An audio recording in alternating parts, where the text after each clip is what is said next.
योऽन्तः प्रविश्य मम वाचमिमां प्रसुप्तां सञ्जीवयत्यखिलशक्तिधरः स्वधाम्नाम् अन्यांश्च हस्तचरण श्रवणत्वगादीन् प्राणान्नमो भगवते पुरुषाय तुभ्यम्।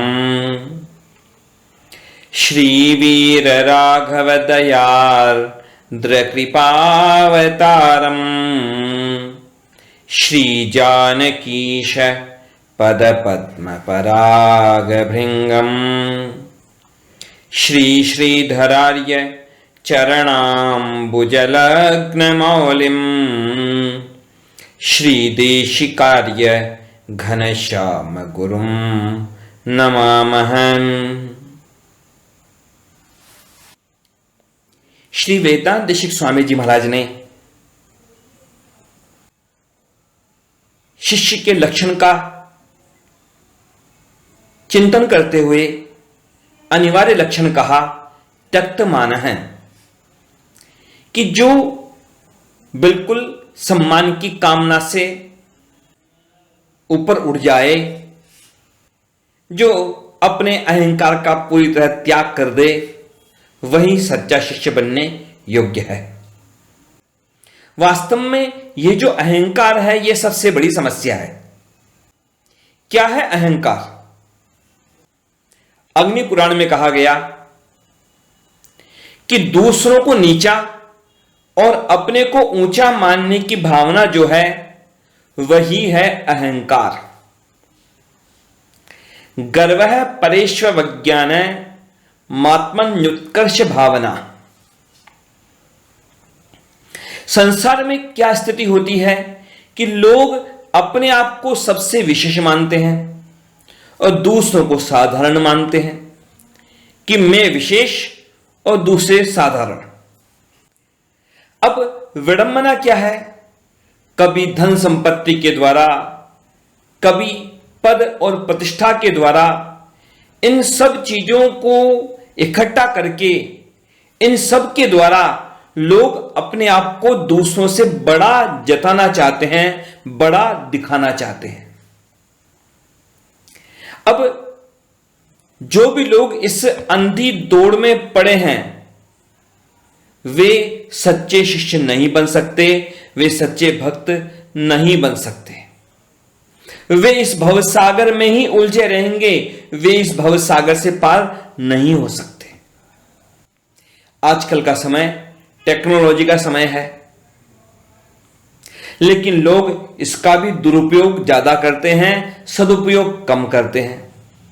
लोग कुछ भी करते हैं तो उसकी फोटो खींचकर फेसबुक पर डाल देते हैं, व्हाट्सएप पर डाल देते हैं, पता नहीं कहां डाल देते रहते हैं।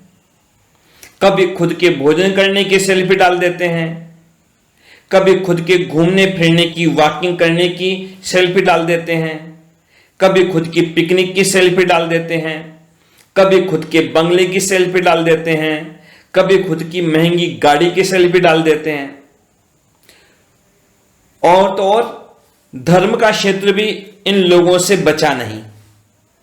कभी किसी मंदिर में सेल्फी, कभी किसी अफसर के साथ फोटो, कभी किसी नेता के साथ फोटो।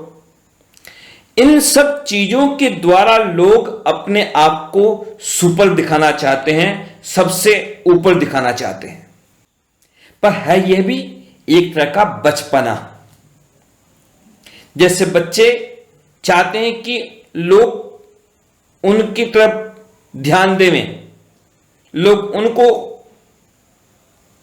गिने, उनकी तरफ ध्यान देवें। ऐसे ही कई लोग आयु में तो बड़े हो जाते हैं, लेकिन उनकी मन की जो मनोवृत्ति है, जो मन का जो बचपना है, वह तो वैसा का वैसा चलता है। उनके मन का बचपना वैसा का वैसा कि बस कैसे भी लोग उन पर ध्यान दें, कैसे भी लोग उन पर ध्यान दें। लेकिन भगवान का सच्चा भक्त और गुरु का सच्चा शिष्य हमेशा अपने आप को सबसे नीचे रखता है, दूसरों को बड़प्पन देता है और खुद को सबसे छोटा समझता है, खुद को सबसे छोटा मानता है। रामचरितमानस में आता है प्रसंग, स्वयं भगवान श्री राम स्वयं अपने श्रीमुख से वर्णन करते हैं श्रेष्ठ भक्तों के लक्षण। कहते हैं भगवान, कोमल चित दीनन पर दाया, मन वच क्रम मम भगति अमाया, सबहि मान प्रद आपु अमानी, भरत प्राण सम मम ते प्राणी। कि कौन से भक्त भगवान को प्रिय होते हैं? प्राणों के समान प्रिय। कि कौन? कि जिनका चित्त कोमल हो, मन, वाणी और कर्म तीनों के द्वारा कपट का त्याग करके जो भगवान की सेवा करें। और आगे वाली बात कौन सी? कि सबही मान प्रद, जो औरों को तो मान देवें, औरों को तो सम्मान देवें, लेकिन खुद कभी सम्मान नहीं चाहें। सबही मान प्रद आप अमानी। और बात भी वही है, भगवान तो एक ही संबंध देखते हैं। संसार में चीजें होती हैं दुनिया की, उसमें कई कई चीजें शामिल होती हैं। कोई किसी को महत्व देता है तो कोई कारण होता है, लेकिन भगवान और किसी चीज को महत्व नहीं देते, वे केवल भक्ति को देखते हैं। भगवान कहते हैं, मानव एक भगति कर नाता, मैं तो केवल भक्ति के संबंध को जानता हूं और कोई संबंध नहीं जानता। भगवान के बारे में स्पष्ट है, रामचरितमानस में ही स्पष्ट कहा गया कि किसी व्यक्ति में और भले ही बहुत सारी उपलब्धियां हों, ऊंचा कुल हो, ऊंची जाति है, उच्च वर्ग का हो, और बहुत धन हो, बहुत बल हो, बहुत गुण हो, बहुत संपर्क हो, लेकिन यदि उसमें भक्ति नहीं है तो क्या कहा गया? कि वह तो उस बादल के समान है जिस बादल के अंदर पानी नहीं होता। अब जिस बादल में पानी नहीं, वह बादल किस काम का? जाति पाति कुल धर्म बड़ाई, धन बल परिजन गुण चतुराई, भगतिहीन नर सोहई कैसा, बिनु जल बारिद देखिए जैसा। भगवान ने जब स्वयं भक्ति के प्रकार का वर्णन किया तो उसमें भगवान ने खुद कहा, गुरु पद पंकज सेवा तीसरी भगति अमान। कि जो व्यक्ति अमान यानी बिना सम्मान की कामना से अपने गुरु की सेवा करे, वह तीसरी भक्ति है। श्री चैतन्य महाप्रभु, उन्होंने एक बड़ी अद्भुत रचना की, शिक्षाष्टक। यह शिक्षाष्टक का एक एक श्लोक, एक एक पद्य बड़ा ही महत्वपूर्ण है। उसमें 30 श्लोक में श्री चैतन्य महाप्रभु बतलाते हैं, समझाते हैं कि कैसे भगवान का भजन करना चाहिए। तृणादपि सुनीचेन तरोरपि सहिष्णुना, अमानिना मानदेन कीर्तनीयो सदा हरिः। कि तिनका होता है कितना छोटा, किस गिनती में आने वाला, किसी गिनती में नहीं आता, तिनकी कौन परवाह करता है। तो चैतन्य महाप्रभु कहते हैं कि अपने आप को तिनके जैसा तुच्छ, तिनके जैसा क्या, तिनके से भी तुच्छ मानो, तिनके से भी तुच्छ मान करके अपने आप को किसी गिनती मत मानो। खुद को मानो कैसा कि मैं तो तिनके से भी तुच्छ हूं। और तयोरपि सहिष्णुना, वृक्ष कितना सहिष्णु होता है, कितना सहन करता है।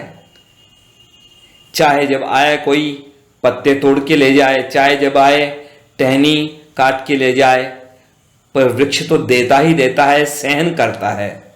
तो कहते हैं चैतन्य महाप्रभु कि वृक्ष से भी ज्यादा सहनशील बनो और अमानिना मान देना, सबको सम्मान दो, सबको सम्मान दो, लेकिन किसी से भी सम्मान मत चाहो। अमानिना मान देना कीर्तनीय है सदा हरि। ऐसे बन के भजन करें तब भजन हो सकता है, तब वह कोई सच्चा भक्त बन पाता है। तो बात वही है कि अपने आप को किसी गिनती में न लिया जाए, तब ही भक्ति का आरंभ होता है। यदि हमने अपने आप को किसी गिनती में गिन लिया कि मैं ऐसा, मैं इतना महान, तो भक्ति का आरंभ नहीं होगा। श्रीमद् भागवत के प्रथम स्कंद के 8वें अध्याय के 26वें श्लोक में माता कुंती भगवान श्री कृष्ण की स्तुति करते हुए वर्णन करती हैं कि कौन भगवान का नाम लेने का अधिकारी है। नाम लेने की अनुमति सबको है, लेकिन कहा क्या गया कि वास्तव में कौन ले पाता है भगवान का नाम और कौन नहीं ले पाता। तो उसमें नाम लेने में जो नालायक हैं, जो नाम लेने के भी लायक नहीं हैं, उन लोगों के बारे में कहा गया कि जिनके अंदर किसी भी तरह का मद है, किसी भी तरह का अहंकार है, तो वे भगवान का नाम लेने के अधिकारी नहीं हैं। यदि कोई सोचे कि मेरा जन्म तो बड़े ऊंचे कुल में हुआ है, कोई अपने धन से कि मैं तो बड़ा धनवान हूं, कोई सोचे मैं तो बड़ा विद्वान हूं, कोई सोचे कि मेरे पास बड़ा ऊंचा पद है, बड़े मेरे पास अधिकार हैं, तो इस तरह के किसी भी तरह का कोई अहंकार किसी में है, तो वह भगवान का नाम लेने का अधिकारी नहीं। श्रीमद् भागवत यहां पर प्रमाण है कि वह तो वैसा अहंकारी तो नाम भी नहीं ले पाएगा। जन्मैश्वर्य श्रुतश्री भी रेधमान मद पुमान नैवार्हत्य विधातुम वै त्वाम किंचन गोचरम। प्रमाण है, स्पष्ट प्रमाण है। और जब लोग भगवान के साथ अपना संबंध भूल जाते हैं, तो फिर वह अपने जीवन के लक्ष्य को भी भूल जाते हैं। जब भगवान के साथ हमारा क्या संबंध है, हम इस बात को जब भूल जाएंगे, तो फिर स्थिति क्या होगी, फिर जीवन हमारा हो जाएगा निरर्थक। भगवान के साथ हमारा क्या संबंध है, हम भगवान के दास हैं और भगवान हमारे स्वामी हैं। जब भगवान के साथ हमारा वास्तविक संबंध जो है उसका ज्ञान नहीं होता, तो फिर जीवन में सार्थकता नहीं बचती, फिर जीवन हो जाता है निरर्थक। और निरर्थक जीवन निरर्थक चीजों की तरफ ही ले जाता है। जो भगवान के साथ अपने सच्चे संबंध को जान लेता है, वह तो एकांत की तरफ मुड़ जाता है, उसकी बाहर की दौड़ समाप्त हो जाती है। क्योंकि जो बाहर दौड़ेगा वह चाहे जितना धन इकट्ठा कर ले, वह चाहे जितना बड़ा पद प्राप्त कर लेवे, वह चाहे जितनी मान प्रतिष्ठा प्राप्त कर लेवे, लेकिन अंदर तो केवल शून्य ही रहता है, खाली ही रहता है अंदर तो। अपने स्वरूप के ज्ञान के बिना तो हर उपलब्धि शून्य के समान ही है, किसी भी गिनती में आने वाली नहीं है। राम नाम एक अंक है, सब साधन है शून्य। सारे जितने भी साधन है, उपलब्धियां हैं, वे सब शून्य के समान हैं। बस राम जी हैं, वही एक के समान है, वही अंक के समान है। सारे साधन, सारी उपलब्धियां कब काम की है? जब राम जी के पीछे वो हों। ध्यान रखिए आप, राम जी के पीछे। अब जैसे आप कितने भी जीरो लिख दो पहले और बाद में आप एक लिखो तो वो एक ही रहेगा, या केवल जीरो जीरो जीरो आप कितने भी लिख दो तो सारे जीरो मिलके भी केवल एक जीरो ही रहेंगे, वो मतलब केवल जीरो ही रहेंगे, शून्य ही रहेंगे। और कितने भी जीरो लिख दो और बाद में एक लिखो तो वो एक ही रहेगा, और अकेला एक लिखो तब भी वह एक ही रहेगा। और बाद में पीछे एक के बाद में जितने भी शून्य होंगे वो हर शून्य उस एक को 10 गुना महत्व देता जाएंगे। एक के बाद का हर शून्य उस एक को 10 गुना महत्व देगा, लेकिन बात वही है, वो सारा महत्व उस एक के पीछे है। राम नाम एक अंक है, सब साधन है शून्य। तो इस बात को हम समझें। संसार की हर वस्तु बेचैनी ही लाती है। जब तक कोई चीज मिलती नहीं दुनिया की, तब तक उसके मिलने की बेचैनी, कि कैसे मिले, कि धन कैसे मिले, कि पद कैसे मिले, कि नाम कैसे मिले, कि प्रसिद्धि कैसे मिले। और जब वे चीजें मिल जाती हैं तो फिर उन चीजों को बचाए रखने की बेचैनी, कि धन कैसे बचा रहे, पद कैसे बचा रहे, नाम कैसे बचा रहे, प्रसिद्धि कैसे बची रहे।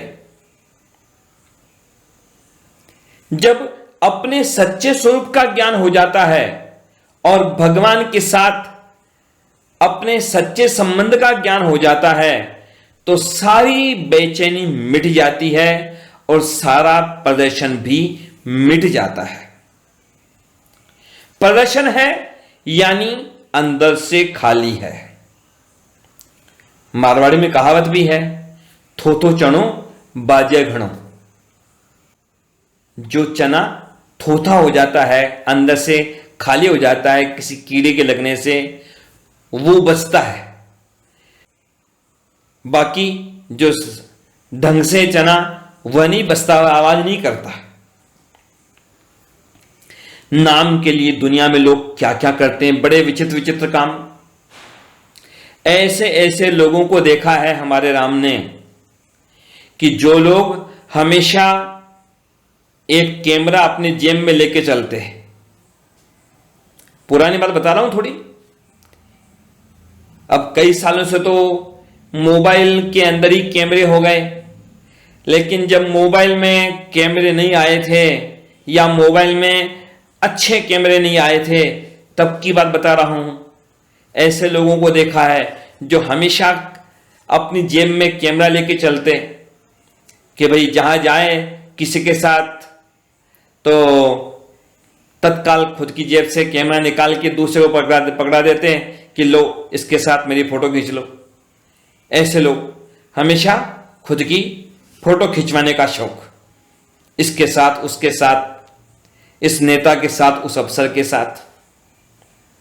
ऐसे ऐसे लोग देखे जो खुद के ही शहर में खुद की कार लेके जा रहे हैं, लेकिन हमेशा अपनी कार के अंदर कई सारी शालें रखते कि किस लिए, कि कभी कोई नेता मिल जाए, कि अफसर मिल जाए तो उसको शाल उड़ा करके उसके साथ फोटो खिंचवा ली जाए। उससे संपर्क बना लिया जाए।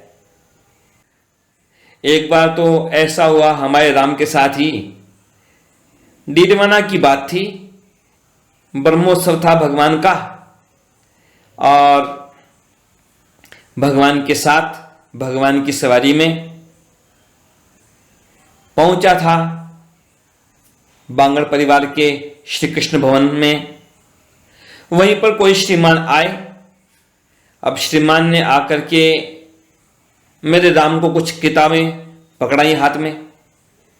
अब वो किताबें दे रहे हैं तो हमने भी हाथ आगे बढ़ा के किताबें पकड़ ली। लेकिन वह व्यक्ति केवल किताबें देने के लिए नहीं आया था, वह किताबें देते हुए की खुद की फोटो खिंचवाना चाहता था। तो एक कैमरे वाले को साथ लाया था, तो वो आदमी दूसरा कैमरे वाला वो कैमरा लेकर के फोटो खींचने लगा। और उसी समय ऐसा हुआ कि एक कोई आदमी बीच में से निकल गया। उसी समय अब बीच से निकल गया तो फोटो तो डिस्टर्ब हो गई अगले की। तो उस आदमी ने किताबें देते हुए वापस खींच ली अपने पास में। हमारे राम ने जब ये देखा और समझा तो मन में कोई क्रोध नहीं आया, मन में हंसी आई। जाहिर कुछ नहीं किया, बोला कुछ नहीं, लेकिन मन में आया विचार कि देखो बेचारे को अपनी फोटो दिखाने के लिए कितनी कितनी व्यवस्था करनी पड़ रही है कि कैमरा वाला आदमी अलग आए, इधर किताबें देते हुए पकड़ाते हुए और फिर उधर फोटो खिंचवाई जाए।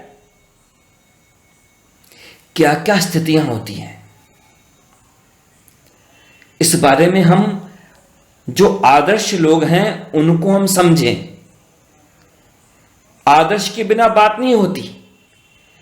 आदर्श के बिल्कुल समान हम कार्य कर पाए या न कर पाए, पर हमारे आदर्श होने चाहिए अच्छे।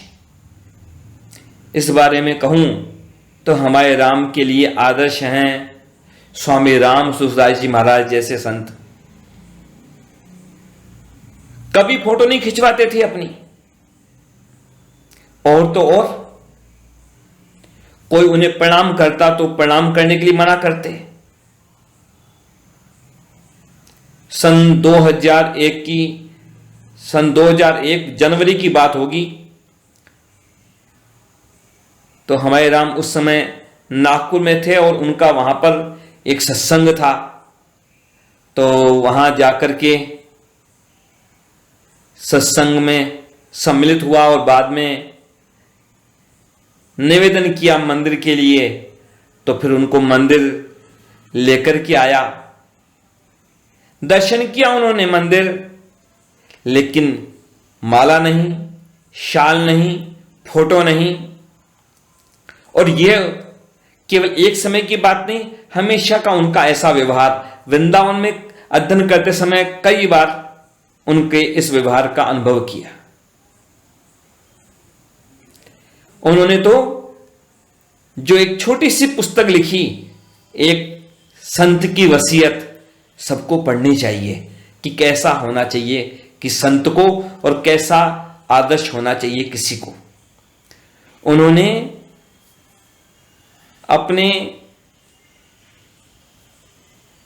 परम धाम गमन के बाद की स्थितियों के लिए भी स्पष्ट निर्देश कर दिया था कि उनके अंतिम संस्कार के बाद में कोई चिन्ह पीछे न बचे, किसी को पता न लगे कहां उनका अंतिम संस्कार किया गया। अपने आप को किसी गिनती में नहीं रखने वाले ऐसे होते हैं सच्चे संत, सच्चे भक्त। वृंदावन में ही जब अध्ययन किया था श्री रामानुज पपन्नाचार्य जी महाराज से श्रीमद् भागवत का, उनका जीवन भी बड़ा सरल। न तो शरीर पर कभी तेल लगाते, न सिर में न शरीर पर, न कपड़ों के साबुन लगाते, न शरीर पर साबुन लगाते। एक बार किसी उनके मुंह लगे एक छात्र ने उनसे हाँ करवा ली कि फोटोग्राफर बुलवाकर छात्रों के साथ फोटो खींची जाए। उन्होंने हाँ कह दी। अब जब कैमरे वाला आया और फोटो खींचने की बात आई तो कैमरे वाले ने कहा कि वहाँ बाहर बगीचे में फोटो खींची जाएगी तो ज़्यादा अच्छा रहेगा। तो कुछ छात्रों ने निवेदन किया गुरुजी से कि वहाँ बाहर बगीचे में चलें, वहाँ फोटो खींची जाए तो अच्छा रहेगा। गुरुजी ने तो तत्काल मना कर दिया कि नहीं, जहाँ बैठ के यहाँ पढ़ाता हूँ मैं तो यहीं बैठूंगा। जिसको यहाँ फोटो खिंचवानी हो तो खिंचवा लो, फोटो के लिए अलग से मैं कहीं नहीं जाऊंगा। फोटो अच्छी खींचे इसके लिए मैं कुछ नहीं करूंगा, जहां हूं वहीं बैठूंगा। जहां रोज आके बैठता हूं पढ़ाने के लिए वहीं बैठूंगा, फोटो के लिए अलग से कुछ नहीं। तो ऐसे होते हैं सच्चे संत, ऐसे होते हैं सच्चे भक्त। आजकल तो लोग फोटो फोटो फोटो, लोग खुद की सेल्फी लेने में इतने लगे रहते हैं। एक बार तो ऐसी सेल्फी फोटो देखी जिसमें कोई आदमी किसी मरे हुए आदमी के साथ भी फोटो खिंचवा रहा है। एक बार ऐसी फोटो देखी कि कोई आदमी किसी मरे आदमी के शव को कंधा देते हुए भी सेल्फी फोटो खिंचवा रहा है। एक बार तो ऐसा हुआ कि कोई सेल्फी का शौकीन पिस्तौल लेकर के हाथ में फोटो खींच रहा था सेल्फी की अपनी। तो हुआ क्या, वहां उस सेल्फी का बटन दबने की जगह उस पिस्तौल का बटन दब गया और उस आदमी की मृत्यु हो गई। मोबाइल पर क्लिक नहीं हुआ, पिस्तौल क्लिक हो गई। सेल्फी के चक्कर में लोग पता नहीं कहां कहां कितनी कितनी तरह की समस्याओं में पड़ते हैं, मर जाते हैं। मंदिर में भी सेल्फी के चक्कर में भगवान के कई अपराध कर डालते हैं लोग। भगवान के 32 सेवा अपराध हैं, शास्त्रों में वर्णन है अलग अलग तरह से कि भगवान के सामने झूठ बोलना यह सेवा अपराध है। भगवान के सामने जोर से बोलना यह भी एक सेवा अपराध है। भगवान के सामने भगवान के सिवा किसी दूसरे व्यक्ति की प्रशंसा करना यह भी एक सेवा अपराध है। भगवान के सामने किसी को डांटना फटकारना यह भी एक सेवा अपराध है। भगवान के सामने जोर से चिल्लाना यह भी एक सेवा अपराध है। भगवान के सामने किसी की निंदा करना यह भी एक सेवा अपराध है। भगवान के सामने खुद की प्रशंसा करना यह भी एक सेवा अपराध है। भगवान की तरफ पीठ करना यह भी सेवा अपराध है। भगवान के सामने जोर जोर से बोलना यह भी एक सेवा अपराध है। और ये जो सेवा अपराध होते हैं ये सब अक्षम्य होते हैं, ये क्षमा नहीं होते। जैसे कुछ अपराध तो ऐसे होते हैं कि भाई उनसे मुक्ति मिल जाए ऐसे, लेकिन भगवान के प्रति किए गए अपराध वो क्षमा नहीं होते। कई बार तो सेल्फी के चक्कर में, फोटो के चक्कर में बड़ी हंसी की बात हो जाती है। कहां पढ़ा था एक चुटकुला जैसा कि दादी ने पोते से कहा कि देखो देखो वो पड़ोसी की लड़की, उसको लगता है शायद उसको लकवा हो गया है, देख तो सही, उसका एक हाथ ऊपर है और उसका मुंह पिचका जैसा हो रखा है।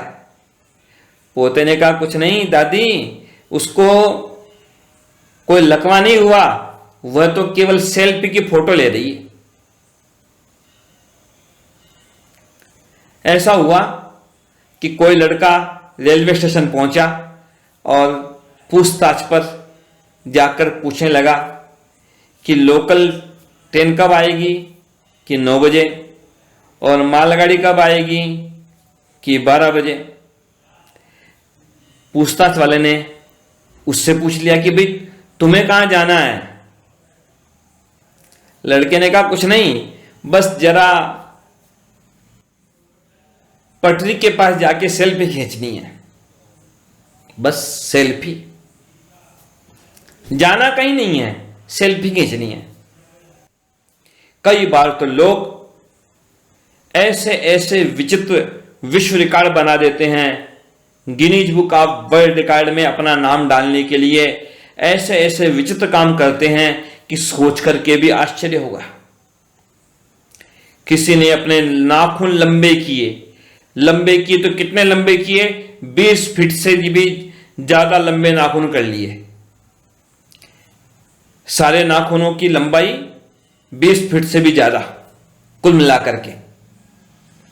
अब जरा सोचो, अब नाखून होंगे, एक एक हाथ के नाखून यदि 3-3, 4-4 फीट के नाखून लंबे होंगे तो भोजन कैसे करेगा कोई, नहाएगा कैसे, खाए कैसे, पानी पिए कैसे, कपड़े पहने कैसे, कोई भी काम करे कैसे। सोचिए जरा, बस नाम होना खुद का, वर्ल्ड रिकॉर्ड में नाम आना, तो बताओ कैसा बचपना है, कैसी मूर्खता है। किसी ने तो अपने शरीर में 10,000 से ज्यादा छेद करवा लिए और 10,000 छेदों में सब में बालियां पहन ली, केवल विश्व रिकॉर्ड के लिए। अब सोचिए जरा आप, 10,000 से ज्यादा छेद शरीर में और सब में बालियां पहनी हुई, 3 किलो से ज्यादा वजन तो उन बालियों का। बस नाम करना है खुद का। जब कुछ सार्थक काम दिखाई नहीं देता तो निरर्थक कामों की तरफ लोग चल पड़ते हैं। भगवान से दूर जाकर भगवान से संबंध जोड़े बिना तो फिर ऐसे व्यर्थ बातें ही दिमाग में आएंगी। वास्तव में हम विचार करके देखें कि वास्तविक गुण कौन से काम के हैं। दुनिया में जो लोग हम में गुण देखते हैं या दुनिया के लोग जिसे गुण मानते हैं, वास्तव में वे गुण नहीं होते। गुण वे हैं वास्तव में जो हमें भगवान की कृपा के योग्य बनाए। आप जिन चीजों को विशेष मानते हो जरूरी नहीं कि वह विशेष हो। विशेष वह है जिसे भगवान विशेष माने, जिसे सज्जन लोग विशेष माने। ऐसा हुआ कि एक बारहसिंगा था। बारहसिंगा समझते हैं आप? हिरणों में एक ऐसा हिरण होता है जिसे बारहसिंगा कहते हैं, क्योंकि उसके सींग बहुत तरह के होते हैं। यानी समझो कि 2 सींग की जगह 12 सींग हो, 2 सींग ही आगे जाकर के कई सींगों में बदल जाते हैं, तो उसके वो सींग बड़े अच्छे दिखते हैं। तो बारहसिंगे को अपने उन सींगों का बड़ा अहंकार था कि देखो मेरे सींग कितने अच्छे हैं, कितने अच्छे हैं, कितने लंबे हैं। अब वह बारहसिंगा जब भी पानी पीने जाता नदी किनारे, तो नदी में उन सींगों की जब छाया देखता, अपनी प्रतिछाया प्रतिबिंब देखता, तो बड़ा खुश होता कि देखो मेरे सींग कितने अच्छे हैं। लेकिन जब वह देखता अपने पैरों को, तो पैरों को देख के दुखी होता, अरे ये पैर तो सुंदर नहीं है, ये तो बस सीधे सीधे ऐसे ही पैर हैं। वह सोचता और शिकायत करता भगवान से कि भगवान ने मुझे इतने सुंदर सींग दिए, लेकिन पैर इतने सुंदर क्यों नहीं दिए। अब एक दिन की बात कि पानी पीकर वह लौट रहा था, वह बारहसिंगा इतने में एक शेर उस बारहसिंगे के पीछे दौड़ा। अब बारहसिंगा पहले तो तेज दौड़ा, शेर पीछे छूट गया। अब बारहसिंगे को प्रसन्नता हुई अपने उन पैरों के बारे में कि देखो ये पैर, मैं फालतू इन पैरों को खराब मानता था, ये पैर तो बड़े अच्छे हैं, देखो मुझे कितना तेज दौड़ने दे रहे हैं, ये पैर तो वास्तव में काम के हैं। इधर उसने पैरों के महत्व को अभी समझा, लेकिन उसी समय क्या हुआ कि वह तेज दौड़ रहा था, लेकिन वो बारहसिंगा अपने जिन सींगों पर बड़ा खुश होता था, गर्व करता था, वे ही सींग उसके किसी पेड़ की लताओं में उलझ गए, झाड़ियों में उलझ गए। अब उसने बहुत कोशिश की अपने उन सींगों को झाड़ियों से निकालने की, लेकिन वे बारहसिंगे के सींग जो दिखने में बड़े अच्छे लेकिन इतने ज्यादा टेढ़े मेढ़े, तो वो तो उन झाड़ियों से निकले ही नहीं। और आखिर वह बारहसिंगा उस शेर के हाथों मारा गया। लेकिन यह सोचता हुआ मरा बारहसिंगा कि वो जिन सींगों पर गर्व करता था, अहंकार करता था, वास्तव में तो वो सींग उसके गुण नहीं थे, वो उसके दोष थे, उसके लिए समस्या थे। संसार में भी होता है ऐसा ही। कई बार लोग अपने जिन उपलब्धियों पर गर्व करते हैं, अहंकार करते हैं, वास्तव में वे उपलब्धियां उनके लिए भार होती हैं, उनके लिए समस्या होती हैं। किसी भी वस्तु का महत्व उसकी सुंदरता में नहीं, उसके गुणों में होता है।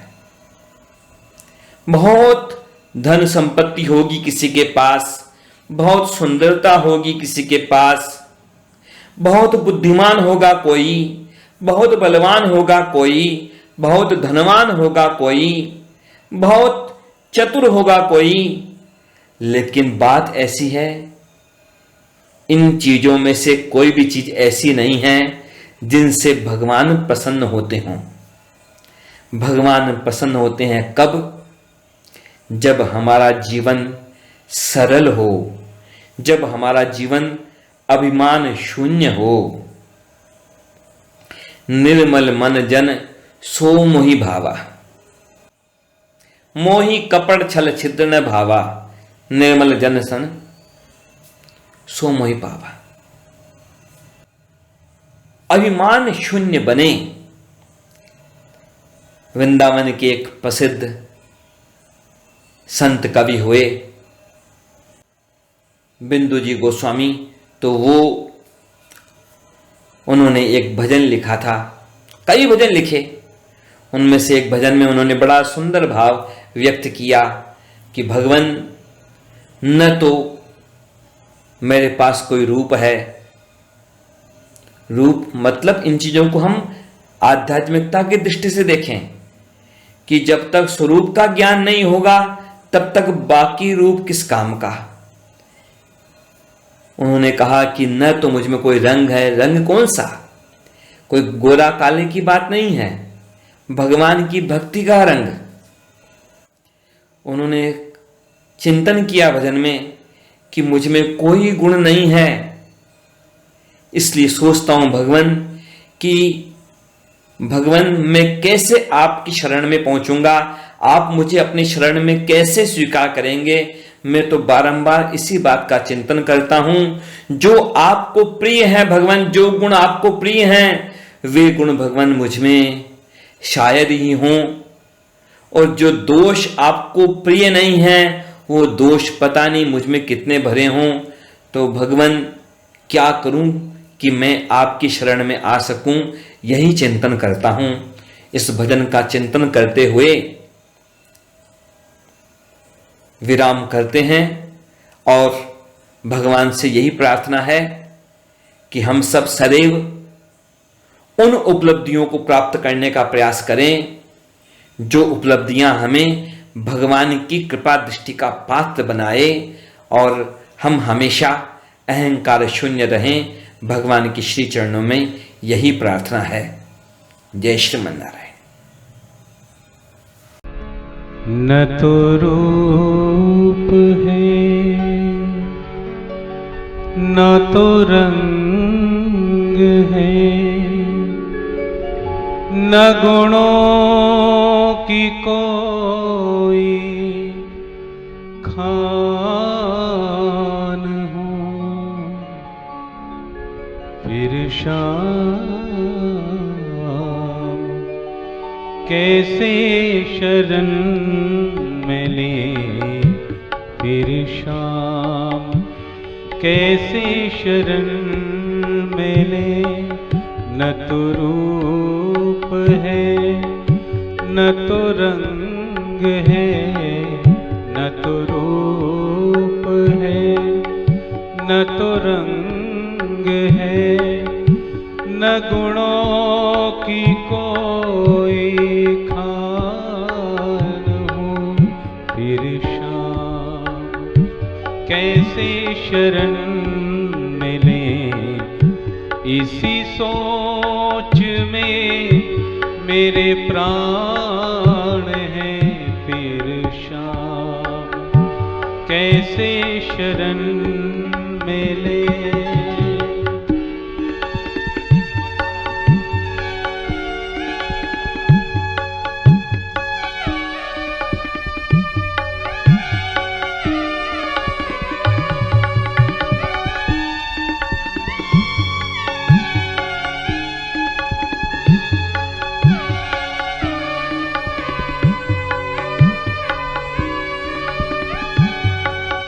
नफरत है जिनसे उन्हें सदा, उन्हें अब गुणों में मैं हूँ बंधा।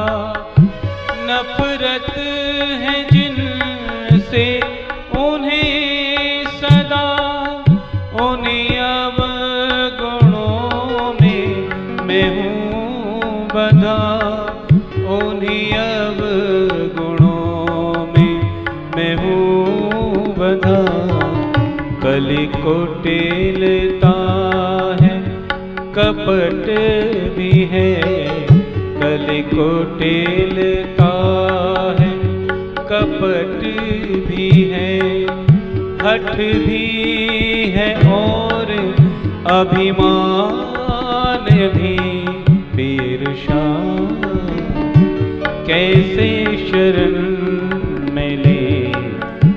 इसी सोच में मेरे प्राण हैं, फिर शाम कैसे शरण मिले।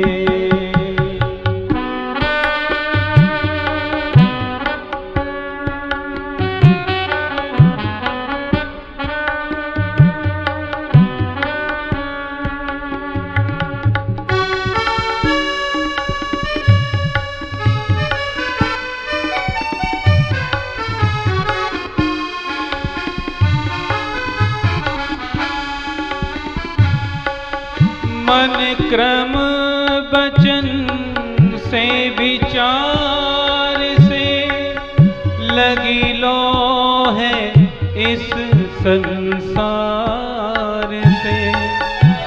मन क्रम वचन से विचार से लगी लो है इस संसार से, लगी लो संसार से, लगी लो है इस संसार से। पर स्वप्न में भी भूल कर, पर स्वप्न में भी भूल कर, कभी उनका ना कुछ ध्यान है, फिर शाम कैसे शरण मिले। इसी सोच में मेरे प्राण हैं, फिर शाम